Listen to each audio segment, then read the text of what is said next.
Matthew 17, NLT, the Transfiguration. 6 days later, Jesus took Peter and the two brothers, James and John, and led them up a high mountain to be alone. As the men watched, Jesus' appearance was transformed so that his face shone like the sun, and his clothes became as white as light. Suddenly, Moses and Elijah appeared and began talking with Jesus. Peter exclaimed, "Lord, it's wonderful for us to be here.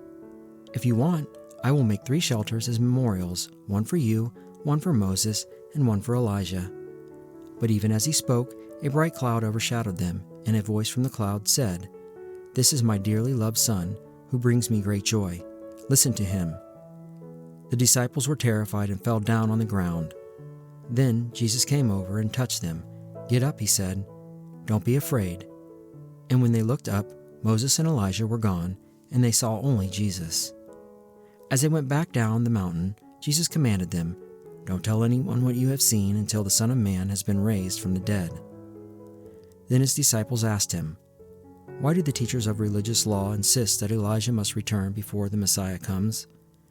Jesus replied, "Elijah is indeed coming first to get everything ready. But I tell you, Elijah has already come, but he wasn't recognized, and they chose to abuse him. And in the same way, they will also make the Son of Man suffer." Then the disciples realized that he was talking about John the Baptist. Jesus heals a demon-possessed boy. At the foot of a mountain, a large crowd was waiting for them.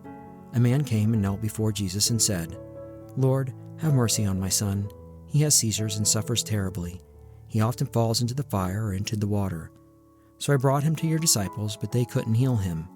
Jesus said, "You faithless and corrupt people, how long must I be with you? How long must I put up with you? Bring the boy here to me." Then Jesus rebuked the demon in the boy, and it left him. From that moment, the boy was well. Afterward, the disciples asked Jesus privately, "Why couldn't we cast out that demon?" "You don't have enough faith," Jesus told them. "I tell you the truth, if you had faith, even as small as a mustard seed, you could say to this mountain, 'Move from here to there,' and it would move. Nothing would be impossible." Jesus again predicts his death. After they gathered in Galilee, Jesus told them, "The Son of Man is going to be betrayed into the hands of his enemies. He will be killed, but on the 3rd day he will be raised from the dead," and the disciples were filled with grief. Payment of the temple tax. On their arrival in Capernaum, the collectors of the temple tax came to Peter and asked him, "Doesn't your teacher pay the temple tax?" "Yes, he does," Peter replied. Then he went into the house. But before he had a chance to speak, Jesus asked him, "What do you think, Peter? Do kings tax their own people or the people they have conquered?" "They tax the people they have conquered," Peter replied. "Well then," Jesus said, "the citizens are free.